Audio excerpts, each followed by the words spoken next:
there's this beautiful poem. It's in the book of Isaiah. The city of Jerusalem has just been destroyed by Babylon, a great kingdom in the north.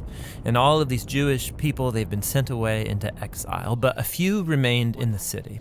And they're left wondering, what just happened? Has our God abandoned us? Right, because Jerusalem was supposed to be the city where God would reign over the world to bring peace and blessing to everyone. Now, Isaiah had been saying that Jerusalem's destruction was a mess of Israel's own making. They had turned away from their God, become corrupt, and so their city and their temple were destroyed. Yeah, everything seems lost. But the poem goes on. There's a watchman on the city walls. And far out on the hills, we see a messenger, and he's running towards the city. He's running and he's shouting, "Good news!"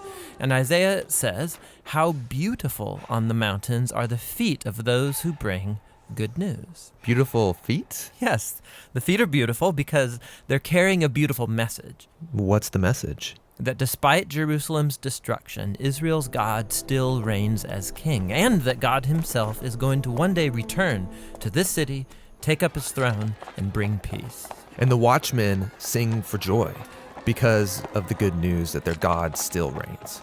Now, in the New Testament, we find this same phrase, the good news.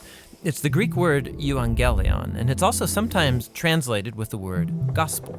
Yeah, so when Christians say, "Do you believe the gospel?" they mean, do you believe the news? But not just any news. In the Bible, this phrase is always about the announcement of the reign of a new king.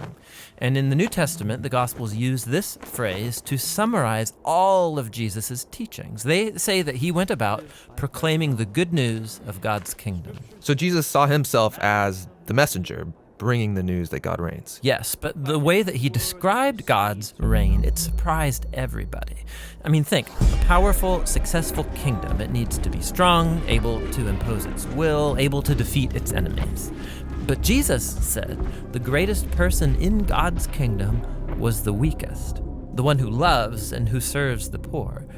And he said that you live under God's reign when you respond to evil by loving your enemies and forgiving them and seeking peace. This is an upside-down kingdom.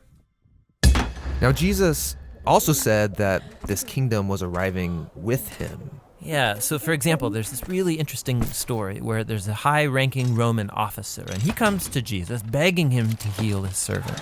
And he even calls Jesus his Lord, acknowledging that Jesus is his authority.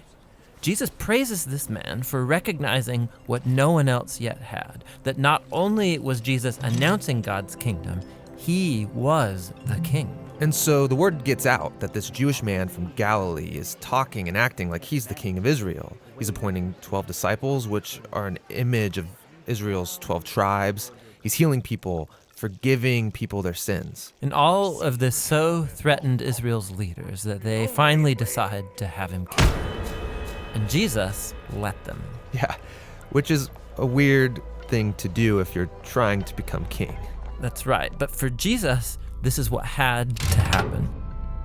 Jesus saw the sin and the devastation of his people Israel as just one small part of the entire human condition. How all humanity has rebelled against God, resulting in the tragedy and devastation of our whole world. And so how is God going to bring his reign over such a world? Jesus believed it would be through an act of sacrificial love for his enemies. This is why in the Gospels, Jesus' crucifixion is depicted as his enthronement as the King of the Jews. Yeah, he receives a crown. He also receives a robe. He's exalted up, not onto a throne, but onto the cross. How beautiful are the feet that bring good news. And the good news now is that Jesus has defeated death and that he reigns as king, that he's dealt with our sin and corruption himself and that he's conquered it with his life and with his love.